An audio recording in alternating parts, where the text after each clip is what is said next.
안녕하세요.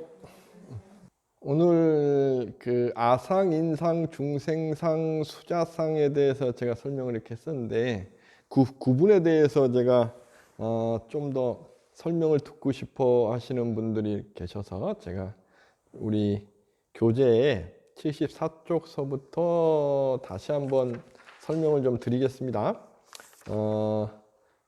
구마라집의 금강경의 이 부분은 한번 제가 읽어 드릴게요. 흔히 우리가 이제 한자식으로 하면 아상, 나, 그 다음에 인상, 남. 그러니까 내가 있다라는 생각이 잘못됐다. 상대가 있다는 게 잘못됐다.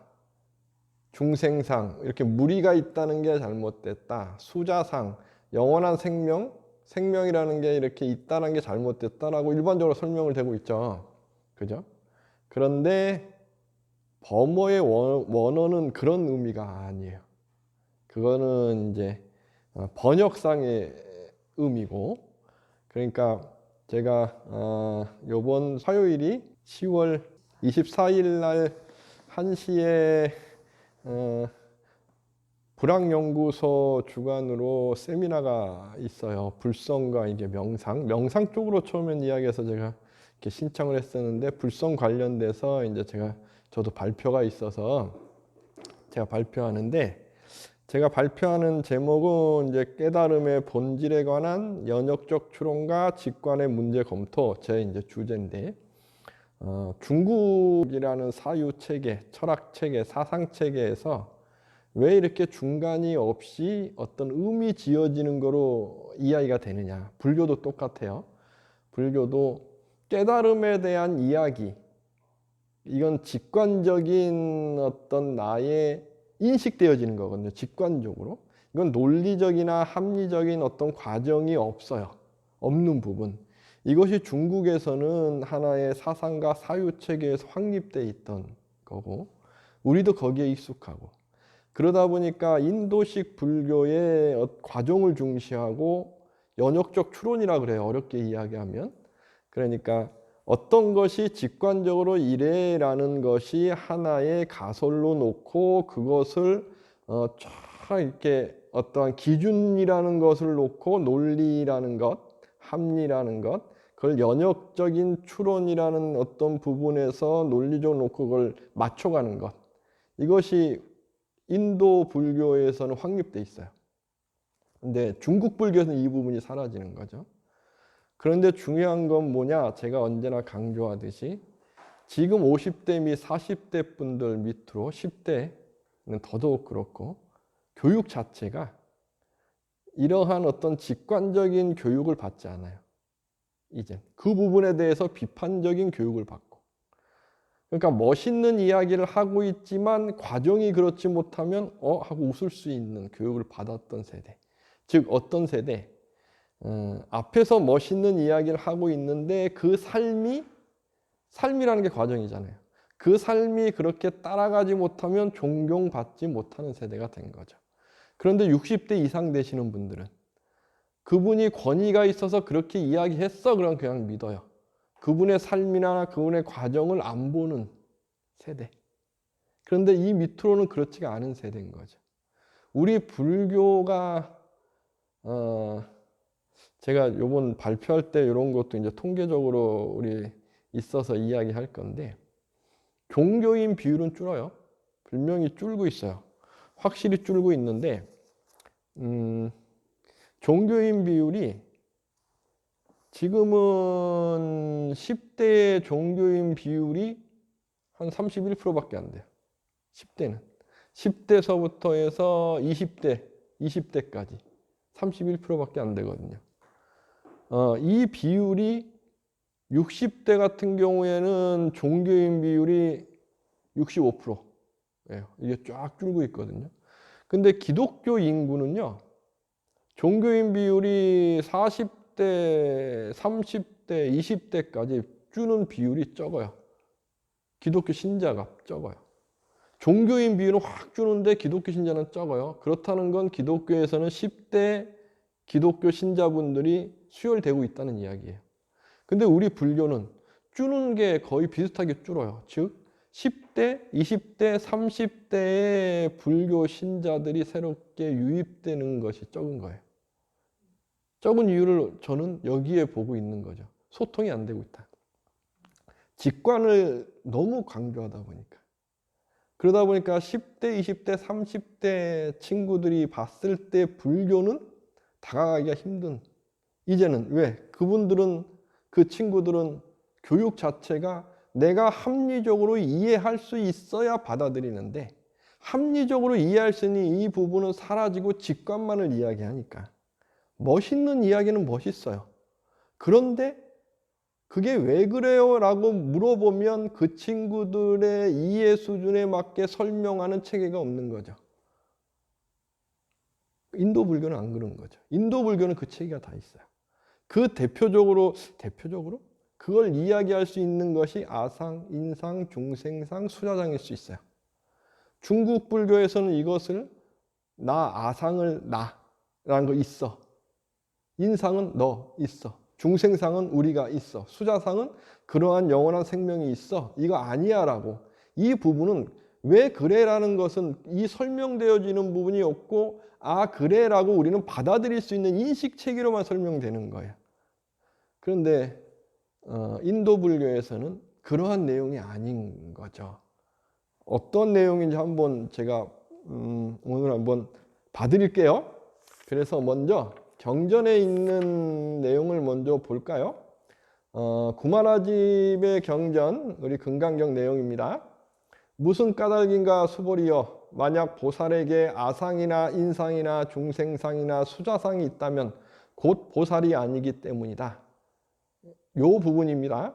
이 부분이 이제 현장 스님께서 설명하시는 이제 역경하신 내용으로 보면, 까닭이 무엇인가 선현이여, 만일 어떤 보살마살이라도 유정이라는 생각에 일어남을 응당 언급하지 말아야 하기 때문이니, 그와 같이 목숨이라는 생각과 인격 주체라는 생각과 보특가라는 생각과 마음 챙김이라는 생각과 미나파라는 생각과 행동 주체라는 생각과 받음 주체라는 생각 등이 일어남도 당연히 그렇다는 것을 알아야 한다. 무술 까닭인가 선현이여, 보살의 수레를 일으켜 나아가려는 자라고 이름할 조그마한 법도 존재하지 않기 때문이다. 이것이 범어 금강경에는 어떻게 해석되는 것이냐? 그것은 어떤 이유인가? 아뜸한 생각이 일어날 수 있는 이의 경우 수보리여, 그는 깨달은 존재 상태자라고 일컬어져서는 안 되기 때문이다. 또는 존재 상태 생각이, 또는 지화 생각이, 또는 뿌딱깔라 생각이 일어날 수 있더라도 조금 어렵죠, 이해하기가. 이것을 이제 구마라집 스님은 아상, 인상, 중생상, 수자상 이렇게 한자로 해석되고, 지금 우리 금강경을 배울 때는 이런 것으로 설명이 되고 있는 겁니다. 그것에 대해서 지금 하나씩 설명을 드릴게요. 어려웠습니까? 자, 아상부터. 아상이라는 것은 뭐냐면 2600년 전에 세상이 창조되는 거죠. 모든, 그러니까 우리 인류가, 사람이 진화를 해와요. 어디서부터 진화를 해올까요? 저기 아프리카에서 하나의 유인원에서 진화를 해나가죠. 해나가면서 사람의 조상들은 뇌를 발전시키기 시작하죠. 뇌를 발전시키기 시작한다는 것은 뭐냐 하면, 제가 이렇게 설명을 이렇게 했던 적도 있는데, 동물과 인간의 차이 중에 한 가지, 가장 큰 거, 인간의 뇌는 전체 우리 에너지 소비량 무게로 봤을 때, 그러니까 뇌의 무게가 에너지 소비량과 함께 이렇게 비교를 해볼 때 뇌는 전체 몸무게의 2% 정도 돼요. 2%. 그런데 에너지 소비량은 20%가 돼요. 이 뇌가 2%밖에 안 되는 뇌가 에너지 소비를 20%까지 한다. 굉장히 효율을 높인 거거든요. 그러니까 사람은 진화할 때 유인원에서 진화를 해오면서 뇌를 궁극적으로 사용할 수 있도록 진화해 오는 거죠. 사람은 이렇게 쫙 진화해 와요.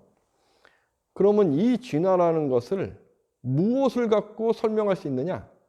바로 이러한 부분을 갖고도 설명할 수 있어요. 뭐냐 하면, 사람과 다르게 모든 동물들은 근육이 있잖아요. 운동 안 해도 그 근육이 그대로 퇴화하지 않아요. 근데 사람은 근육을 사용 안 하면 퇴화해요. 기부스를 3주만 했다. 다리에. 그럼 허벅지에 근육이 쫙 빠져요. 그래서 재활해야 돼요. 근육을 다시 키워야 돼요. 사람은 그래요. 그러면 모든 동물이 다 그러냐? 그렇지 않아요. 겨울잠을 3개월 자는 곰이 있어요. 이걸 사람과 비교를 한다. 사람이 3개월, 3주만 해도 근육이 빠지는데 사람이 3개월을 겨울잠을 잤다. 그럼 일어나지도 못할 거예요. 근육이 다 빠져가지고. 사람은 사용 안 하면 근육이 빠지죠. 우리는 사용해야 돼요. 동물들은 사용 안 해도 근육이 유지돼요. 왜? 에너지를 거기서 주고 있으니까. 사람은 뇌에서 에너지를 많이 뺏어가니까 이 부분에서 에너지가 가는 게 적겠죠. 그러니까 사용해야 되는 거예요. 운동이라는 것을 해야 되는 이유도 거기 있는 거고. 그러면 우리 뇌는 어느 부분에서 그렇게 발전시킨 걸까?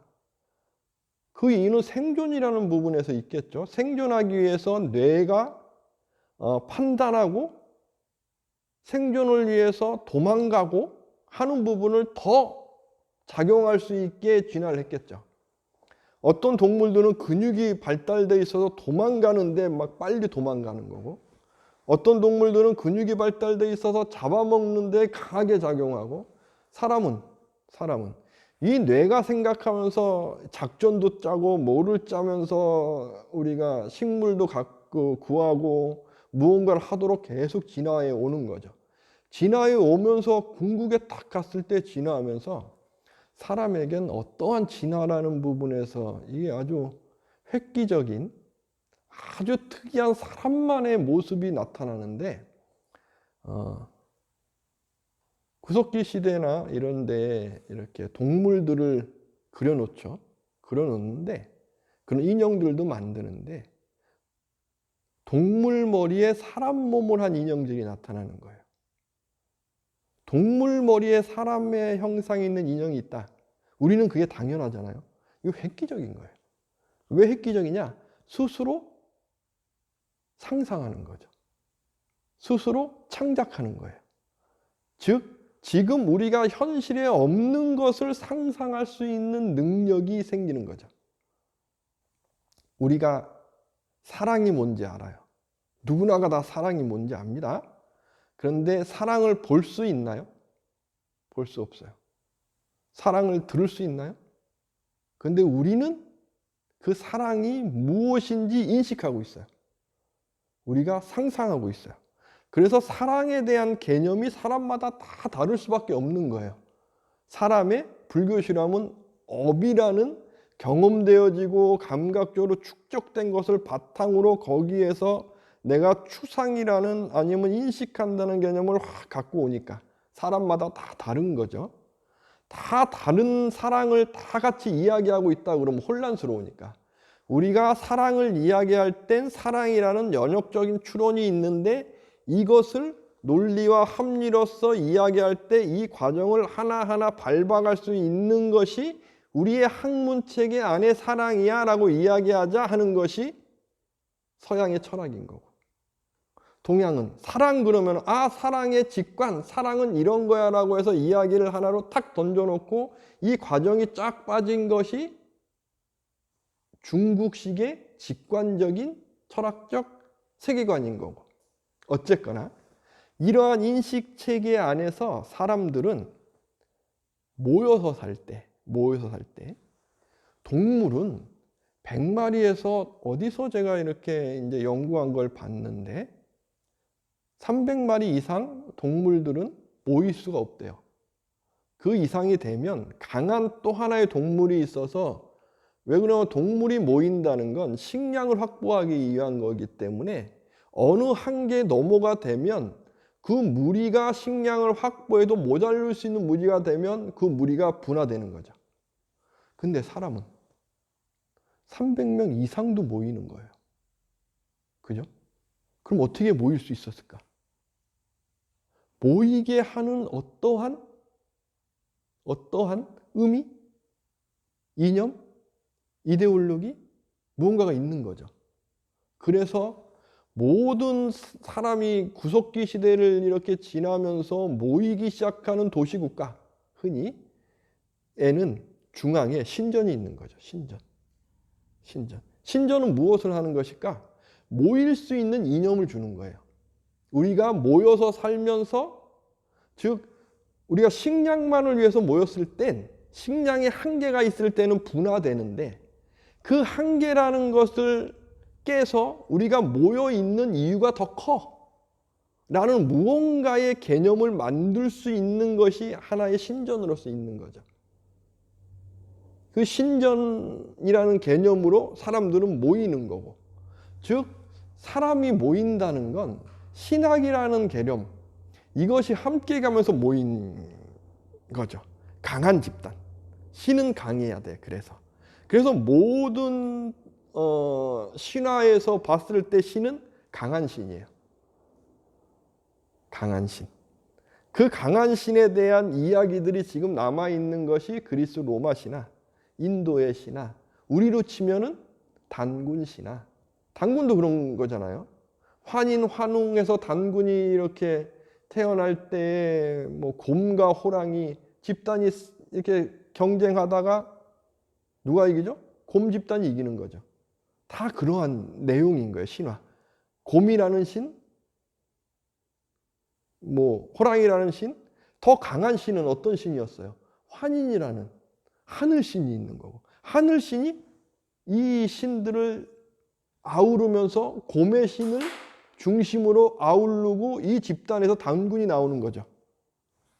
그러니까 신화라는 것도 그렇고, 그러니까 우리가 2600년, 700년 전 고타마 시달타라는 분이 나오기 전에 전 세계의 종교, 신화 아니면 집단, 국가는 다 신이라는, 강한 신이라는 개념으로 뭉쳐 있는 거죠.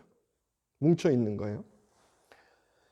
그러한 뭉쳐 있는 집단들이 커지면 신화가, 그러니까 한 어떤 집단의 신을 섬기는 집단이 있는데 서로 맞붙으면서 우월한 신이 이 집단을 아우르겠죠.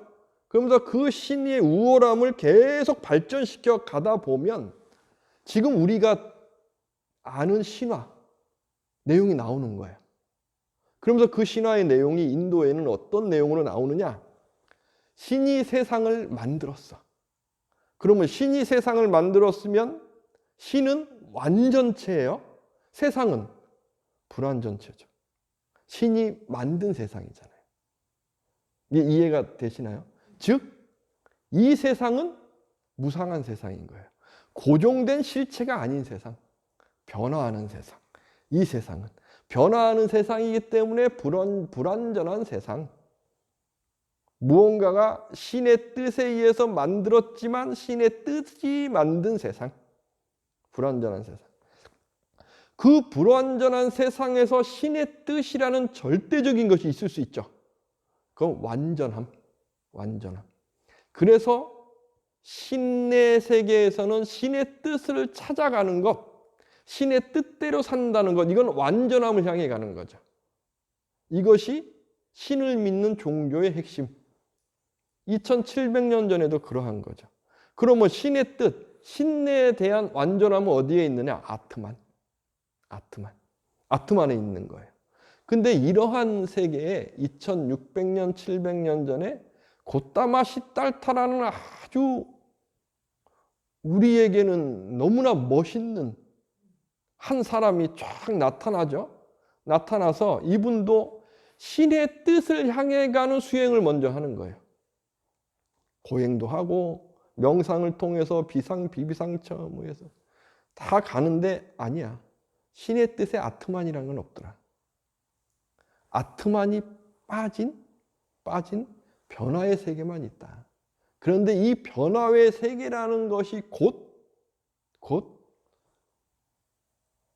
삼법인 재행무상 제법무한, 그 다음에 존재의 한계 속에 있는 이 세상인데, 그 세상의 인식의 주체의 인식이라는 그 한계가 탐진치 삼독이라는 개념 위에서 변화를 만들고 있는데, 만들고 있는 변화의 세계의 차원이 높아지면 이 개념을 깰 수 있어. 이건 직관의 세계일 수 있어요. 근데 그 가기 위한 이 과정들, 흔히 사띠, 그래서 감각을 쫙 잡는 힘, 그리고 지혜를 키우는 힘, 프라즈마, 우리가 반야의 지혜, 키우는 힘, 이 힘을 통해서 깨달음, 그래서 니르바나라는 가지 경지로 딱 가면 시공간이 초월되는 거죠.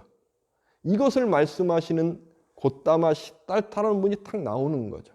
그래서 우리 불교는 아나트만, 그리고 세상은 변하고 있어. 고정된 실체, 세상을 변하게 만든 신은 없어. 그러면 이 세상은 어떻게 해서 변하고 있어요? 누가 만들었어요? 만들고 아니고 그런 게 없어. 나의 마음의 세계일 뿐이야. 그리고 나의 마음의 세계에서 우리가 있어 없어라는 개념에 빠지고 있어. 아트만에 빠지고 있어. 그거 아니야. 그런데 이 세상은 내가 만든 세상이야. 그래서 내가 감각이라는 걸 어떻게 아우를 수 있느냐, 길들이느냐, 이게 중요해. 사띠. 그 사띠를 말씀하시는 마음을 말씀하시면서 우리가 오온, 육군, 12처, 18개 이런 것은 물론 그 이전에 있던 개념이다. 그렇지만 오온이라는 개념으로 설명을 하시면서 감각의 움직임, 6가지 감각의 움직임, 그걸 끌고 와. 사띠로서 끌고 와. 그래서 내가 사념철한 신수신법이라는 어떤 개념 속에서 딱 옆에 놔둬. 그리고 길들여. 부처님의 말씀이셔요. 감각을 길들여. 없어지는 게 아닙니다. 없고 있는 개념이 아니에요. 흔히 잘못 생각하면 욕망을 없애라고 이야기하는데 욕망이 없으면 사람이 아닙니다. 부처님께서는 욕망을 없애라는 이야기 하시는 게 아니에요. 길들이는 거예요. 그래서 중도라는 개념이 그래서 나타나는 거예요. 있어 없어가 아닌 중도. 요 개념 속에서. 그렇게 인간은 연기 속에서 윤회를 해. 이 윤회라는 것은 아트만이라는 것이 있는 게 아니고 윤회의 주체도 있는 게 아니야. 다만 변화하는 과정이야. 무엇이? 무명이. 행식명생육입 촉수의 지유생로사라는 개념이 우리가 탐진치란 삼독에 빠져서 있어 한다는 이 마음이 주체, 그러면 또 이게 고정된 실체로 빠집니다. 그런 개념이 아닌 변화하는 개념 자체로서 윤회하고 있는 거예요. 이것이 무, 이걸 이야기하면 공, 반야신경 공까지 설명되어진 철학적 체계. 어렵지만 불교는 쉬울 수 없어요. 저도 그런 생각을 했는데 불교가 쉬워야 돼요 라는 생각도 저는 하나 때 했는데 어느 순간 불교는 쉬우면 안 돼요. 우리의 인식체계가 그래 단순하지 않아요. 불교는 공부하는 거예요. 불교가 쉬워지면 쉬워질수록 불교는 이상하게 기울어요. 우리 역사에서. 불교는 쉽지 않아요. 어려워요. 어렵지만 공부하면 이해돼요. 공부 안 하면 이해할 수 없어요. 공부 안 하는 사람이 그냥 한 생각 골고루 있다가 깨닫는다. 이 직관적 깨달음의 한계 이미 대한민국에서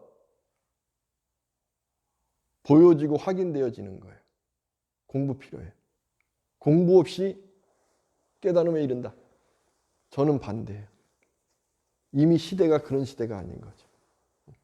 그때의 상, 있어라고 이야기하는 상, 이것이 금강경에서 이야기하는 원래 범호에 있는 사상이에요. 사상. 거기에 첫째가 아트만, 아상. 내가 있어. 나는 있어.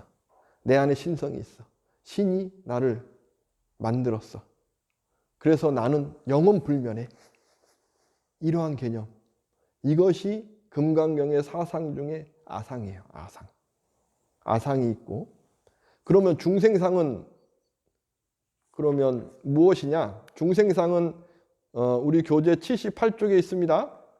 이게 뿌깔라라는 개념인데 뿌깔라 이게 78쪽에 있어요. 다 아상과 아투만과 비슷해요. 비슷한데 이것을 하나의 철학적으로 이야기하면서 아주 세분에 들어갔을 뿐입니다. 뿌깔라라는 것은 뭐냐? 우리가 윤회를 합니다. 윤회를 해요. 그러면 윤회를 하려면 나라는 존재에 무언가가 중심이 있어야 되는 거 아니야? 세상은 그러니까 우리가 오온이라 그랬어요. 색, 수, 상, 행식. 근데 이게 다 변화해요. 그럼 변화하게 하는 주체가 있어야 되는 거 아니야? 이러한 질문을 저도 방송하면은 제 댓글에 이러한 질문을 하시는 분이 있어요. 그런 불교를 공부한다면서 참나 진화 이야기하는 분들이 뿌깔라에 빠지는 거예요. 뿌깔라. 무수히 많아요. 이 이야기 하시는 분이 무수히 많고, 저는 정말 놀라운 것이 우리 BBS, BTN 불교 방송에서도 참나 진화를 지금도 이야기를 해요. 뿌깔라예요, 뿌깔라. 이것이 인상 이야기하는 게 인상. 금강경에서 이야기하는 인상. 변화하는 주체. 불성의 주체. 깨달음의 주체. 니르바나의 주체가 있어. 그것이 참나야. 그것이 진화야. 이런 이야기 하는 것. 그런데 이 참나 진화는 중도야. 무상이야. 이런 이야기. 말이 안 되는 이야기예요. 말이 안 되는 이야기. 주체를 이야기한다 그러면 이것은 실체를 이야기하는 거예요. 이건 고정된 실체로서 이야기하는 거고, 이미 독자부라는 불교의 하나의 경량부의 한 부분에서 이야기가 됐던 이야기고, 이건 정말 지금 현대에도 이걸 이야기한다. 그러면서 참나 진화를 이야기한다. 이거 정말 우스운 이야기예요. 아직도 이 이야기가 무수히 되고 있고, 우리 불교 방송에도 하고 있다. 정말 문제가 심각한 거예요. 있을 수 없는 일이에요. 정말 공부해야 돼요. 이것이 인상을 이야기하는 거예요. 뿌깔라 쌈주나, 이것이 상. 이것이 인상. 그리고 이제 중생상을 또 설명을 드리면 76쪽에 있습니다. 중생상인가 상이란 무엇이냐? 우리가 흔히 전변이라는 개념이 있습니다. 전변이라는 게 뭐냐면 화생이라고 우리 들어보셨죠? 화생이 뭐죠? 화생이 내가 있어서 내가 화한 상태의 모습. 즉 비로자나 부처님이 계시고 청정법신, 원만보신, 비로자나 부처님의 화생으로서 노사나 부처님이 계시고, 비로자나 부처님의 화생으로서 석가모니 부처님이 계시고, 이러한 개념 들어보셨을 거예요. 이것이 전변이라는 개념이에요. 전변. 즉 비로자나 부처님이라는 개념 속에서 전에 가는 것. 전변된 상태는 완전하냐, 불완전하냐, 이러한 개념을 갖고 설명하는 게 전변인 거고, 여기에서 브라만의 이야기하는 전변이라는 개념, 전변된 개념 속에 있을 때에는 이 불완전한 어떠한 화생의 모습으로 나타나는데, 완전체로서 전변해 가는 개념이 있어. 이러한 설명을 하는 브라만의 종교인들의 내용이 있는 거예요. 이것이 중생상. 금강경이 이야기할 때 이러한 종교인들이 이야기하는 개념이 있는 거죠. 그것이 중생상. 사뜨바 쌈주나. 이게 중생상이에요. 이해가 되실까요? 이러한 개념이 있었던 거예요. 캄보디아 가면은 시바신의 화생으로서 원숭이 신이 나타나기도 하고, 근데 이 원숭이는 죽기도 하고 막 이런 내용이 나와요. 이것이 바로 중생상의 개념인 거예요. 시바신의 완전체가 나타났는데 이건 전변된 거야. 그럼 시바신으로서의 완전함이 갔는데 얘는 전변됐는데 좀 불완전해. 이러한 개념이 있는 거. 재밌죠? 그 내용 중에 이제 유명한 내용이 있는데, 우리 선사분들은 열반하시면 비문을 세웁니다. 이렇게 비문을 세울 때 비문 밑에 보면은 거북이 형상으로 비문을 받치고 있죠. 거북이 등이 돼 있고, 얼굴은 이제 거북이 얼굴인데 고려 시대에 가면 용의 얼굴로도 변하기도 하고 거북이입니다. 근데 이 거북이의 어원이 무엇일까에 대해서는 지금도 설이 많아요. 왜 거북이가 받치고 있을까?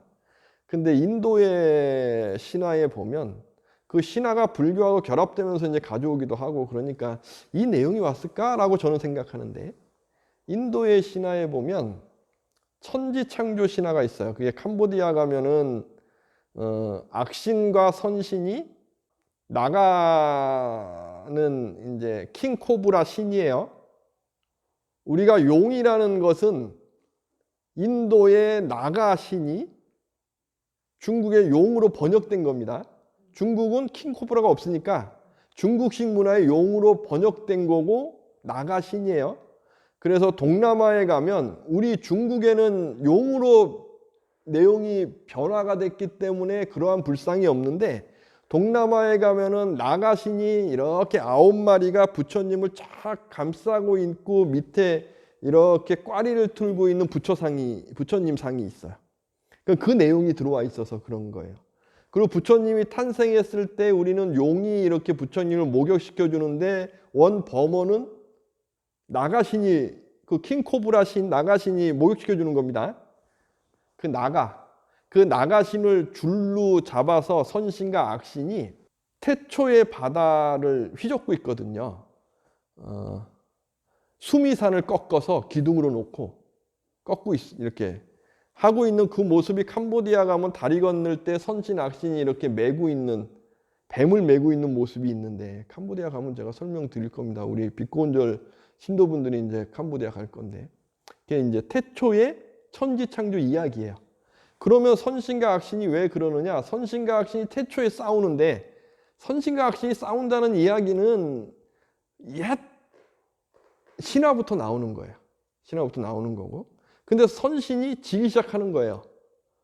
그러니까 선신이 지고 하니까 불화무한가, 누구한테 이야기를 이렇게 해서 우리 지는데 좀 어떻게 했으면 좋겠어요. 그랬더니 태초의 우유바다 밑에 영원한 생명수가 있다.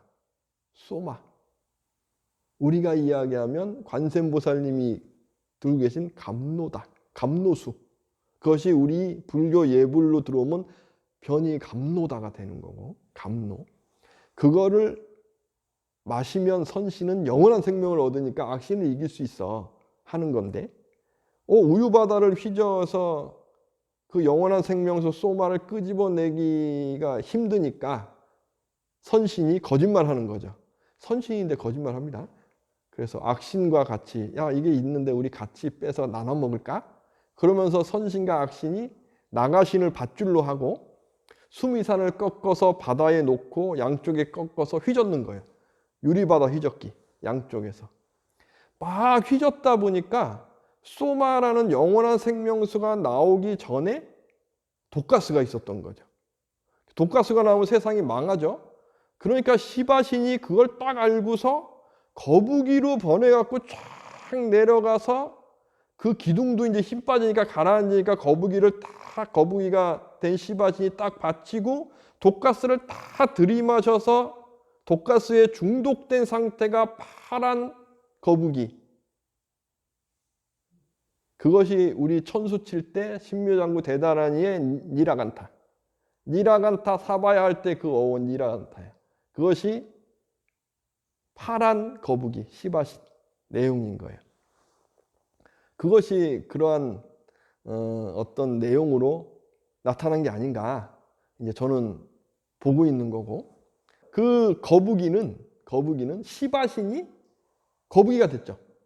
독가스 먹었더니 니라간타가 돼서 파랗게 독가스에 중독되는 거예요. 불완전하죠. 그죠? 전변하면 불완전한. 그런데 시바신인 것. 완전체의 성품도 같이 있고, 이거 중생상. 그래서 이러한 내용들이 인도에는 나오는 거예요. 전변이라는 개념이 있기 때문에. 그것이 중생상이에요. 이 전변이라는 개념을 갖고 나타난 것이 유식학에서 육식, 말라식, 아레야식이라는 개념도 여기서 나와요. 그래서 저는 개인적으로 철학적으로 봤을 때, 논리적으로 봤을 때 전변의 근원이 유식에서 8식, 7식, 6식을 내용하는 것이 이게 논리적으로 맞나에 대해서 저는 물음표가 있어요. 그래서 유식을 강의하시는 교수님들한테 여쭤봤는데 이 부분의 전변에 대해서 제가 아직까지 제가 합리적으로 설명을 듣지 못했어요. 저는 듣지 못했어요. 이러한 개념들이 있는 거고. 그 다음에 아상, 인상, 중생상 있습니다. 그리고 이제 남는 게 뭐가 남죠? 수자상. 수자상은 어디 있느냐? 77쪽에 있습니다. 수자상이라는 것도 우리가 나라는 존재가 있으려면 변화하는 이 상태에서 나의 존재가 있게 되는 실체가 있어야 돼. 실체가 있어야 돼. 고정불변한 실체가 있어야 돼. 그래서 고행을 통해서 나의 업이 딱 붙어 있는데 업이 붙어 있는 이 나를 이루는 실체가 있어. 이걸 다 깨버리면 나는 실체와 신이 하나가 돼. 자인하교에서 이야기하는. 이것이 수자상. 수자상. 이것을 우리 책에서는 어지와 아주와 이렇게 이제 자인하교에서 이야기한 어떤 해탈이라는 개념을 갖고 이야기한 겁니다. 이거는 브라만교의 아트만과 유사한 개념이에요. 이건 자인하교에서 이야기하는 아트만인 거죠. 그것이 수자상.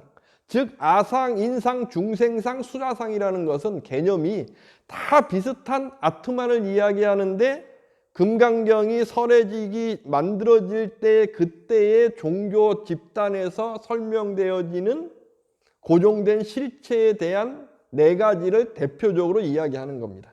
아상, 인상, 중생상, 수자상이라는 것은 그것이 한자로 설명되면서 나, 너, 대중들, 그 다음에 영원한 생명 이렇게 한자가 설명한 건데 다르게 이야기하면 한자식 번역이 아닌 번역일 수도 있는 내용인 거죠.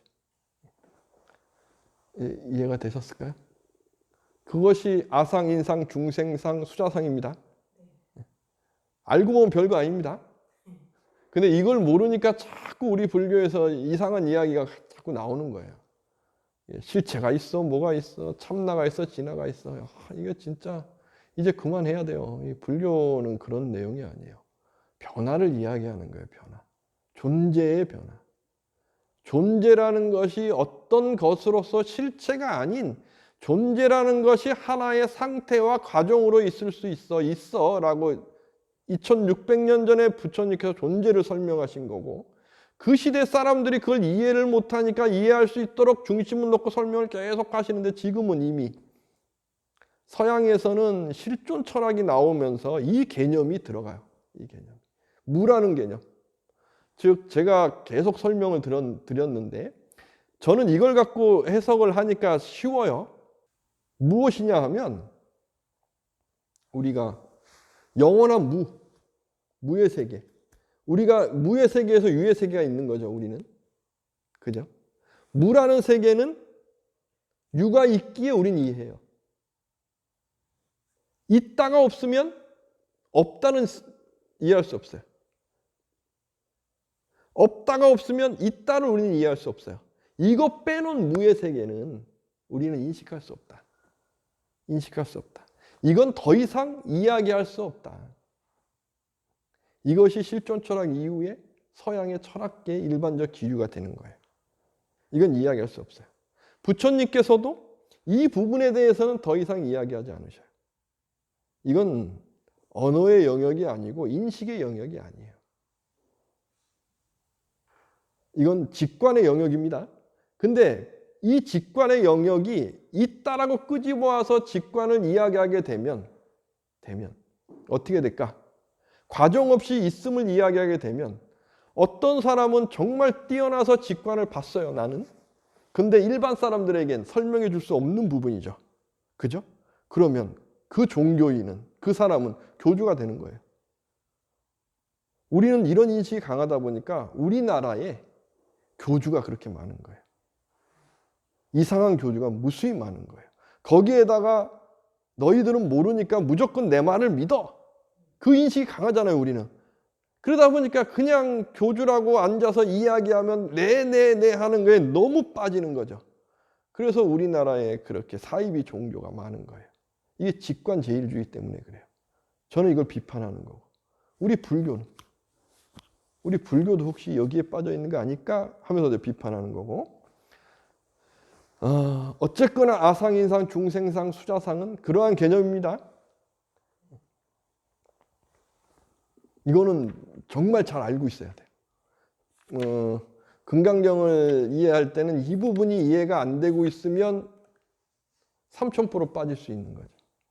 그래서 이 부분에 대해서 다시 한번 설명을 해달라고 말씀하신 우리 보살님 감사합니다. 이게 정말 중요한 이야기예요. 정말 중요한 이야기예요.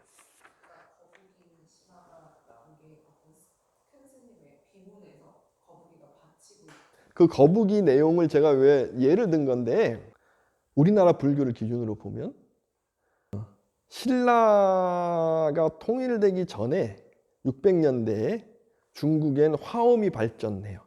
당나라, 이제 수나라, 이제 건국되고 할 때 화엄이 막 발전되고 있어서 당나라가 건국되고 우리 대표적으로 의상 스님이 중국에 유학 가서 화엄을 배워오죠. 그 이전에도 자장률사, 우리나라 최초의 화엄을 갖고 오신 분은 자장률사입니다.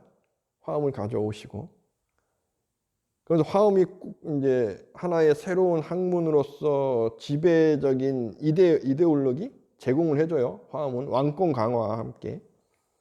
그리고 당나라에는 또 선이, 우리가 흔히 알고 있는 오조 홍인, 육조 해능, 그 이후에 기라성 같은 스님들이 나오는 선종이 발전합니다. 그러니까 유학 화엄을 배웠던 분들이 화엄 배우려고 유학 갔다가 그 시대에 유학 간 기라성 같은 한국의 스님들도 선의 조사로서 있기도 하고, 그 대표적인 분이 마조 스님이시고, 그 마조의 제자들이 우리가 많은 이유도 거기 있어요. 마조 스님의 스승이 정중 무상 스님 신라분이고, 이러한 모습들이 있어요. 그래서 선을 착 갖고 오신 구산선물을 이루는 일대 스님들의 비문, 그 비문을 만들 때의 스님들은 그 이전에 교학을 하신 의상 스님, 자장 스님 같으신 경우엔 열반하셔도 비문을 세우지 않아요. 비문을 세운다는 건, 즉 비문만 세우는 게 아니고 부도도 같이 세워요. 부도탑은 이름이 있고 누구 스님의 부도탑, 이렇게 부도탑은 이름도 있습니다. 이건 신라의 왕이 허락해 주는 거예요. 통일된 통일 신라에서 나타나는 하나의 모습으로 나타나고, 그래서 부도라는 이름이, 부도는 부처님을 뜻합니다. 근데 선종에서는 깨달음은 부처님과 격이 같으니까 선종의 스님은 열반하셔도 부도를 세울 수 있는 것이고, 그래서 제가 이런 이야기 들어보셨을 거예요. 요즘에 문화재청에서 부도탑을 승탑이라고 이름을 정했습니다. 이거 정말 무식한 이야기라고. 이러한 내용을 모르니까 승탑이라고 한 겁니다. 스님들의 탑이 아니에요. 교학을 공부하시는 스님들은 부도를 세우지 않습니다. 그게 부도탑인 거예요. 그거는 비문에 부도탑이라고 나와 있습니다. 부도라고.